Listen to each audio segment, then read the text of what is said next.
સુરતમાં ઓલપાડ કિમ જેઆઈડીસીમાં વીજ વિભાગની ઓફિસ પર હલ્લાબોલ થયો હતો। ઉદ્યોગકારોએ વારંવાર પાવર ટ્રીપને લઈ અધિકારીઓને તતડાવ્યા હતા।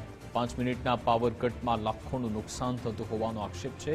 મેન્ટેનન્સ પૂર્ણ ન થાય ત્યાં સુધી પાવર ન આપવાની પણ રજૂઆત થઈ। 66 કેવી બોરસરા સબસ્ટેશન કમ્પાઉન્ડમાં સૂકા ઘાસમાં આગ લાગી હતી। સમયસર સફાઈ ન થતી હોવાથી આગ લાગી હોવાના આક્ષેપ છે। ઉચ્ચ અધિકારીઓએ મીટિંગ કરી સમસ્યાનો અંત લાવવાની બાંહેધરી આપી। ઉદ્યોગકારોનો આંકડો મેજાજ જોઈ અધિકારીઓનો પરસેવો છૂટી ગયો હતો। 66 કેવી મેન્ટેનન્સમાં લીધું તો આજે અચાનક આગ લાગી અને વારંવાર સાહેબ ઝટકા આવે છે। અમને ઇન્ડસ્ટ્રીઝમાં એટલું બધું નુકસાન થાય છે કે એની ન પૂછો વાત। એટલે પોતાના પ્રીમાઇસીસમાં મેન્ટેન નથી રાખતા એની સજા અમે કસ્ટમર ભોગવી રહેલા છીએ। અધિકારીઓ જીઈબીના શું જવાબ આપે? જીઈબીના અધિકારીઓ કે થઈ જશે પણ સાહેબ હવે સમજતા જ નથી અને એકાબીજા ઉપર ટોપી ફેરવા કરે છે।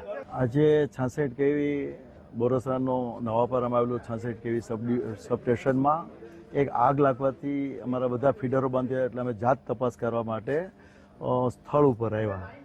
એ પહેલાં પણ 23 તારીખે જાન્યુઆરીની 23 તારીખે પણ એક દિવસ બંધ રાખીને બધું સફાઈ માટેનો 24 કલાક માટે બંધ રાખેલું હતું। તો જાન્યુઆરી અને ફેબ્રુઆરીના 5 દિવસમાં કમસે કમ 6 થી 7 વાર ફીડરો બંધ હોવાથી અમે જાત તપાસ માટે આવ્યા। તો જોયા પછી કોઈ પણ જાતનો ફેરફાર નથી। એટલે અમે રજૂઆત એવી કરી કે જ્યાં સુધી ક્લિયર ન થાય ત્યાં સુધી અમારી ઇન્ડસ્ટ્રી અમે બંધ રાખીશું। આજે 66 કેવી મોટા બોરસરામાં જેટકોની ઓફિસ પર આગ લાગી હતી ઘાસમાં। તાત્કાલિક સુમિલનને કોલ મળતા તાત્કાલિક ઘટના સ્થળ પર આવીને ઘાસમાં આગ લાગી હતી અને તાત્કાલિક આગ પર કાબૂ મેળવ્યો હતો।